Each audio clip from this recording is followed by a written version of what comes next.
যে আপনার শেখ মুজিবকে আমরা যারা আওয়ামী লীগের কারণে বাকশালের কারণে সমালোচনা করি, আমরা শেখ মুজিবকে কিন্তু একবার বলি, যেটা আমি সবসময় বলেছি, সারা বাংলাদেশ যুদ্ধ করে একবার স্বাধীন করছে 9 মাসে।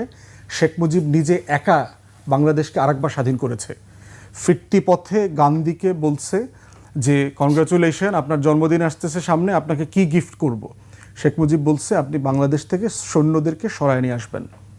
জানুয়ারি মাসে বলছে, আপনার মনে আছে? ইন্ডিয়া লন্ডন থেকে আসার পথে দিল্লি হয়ে প্রশ্ন ছিল কবে সৈন্য ফেরত নেবেন, কবে আপনি সৈন্য ফেরত নেবেন।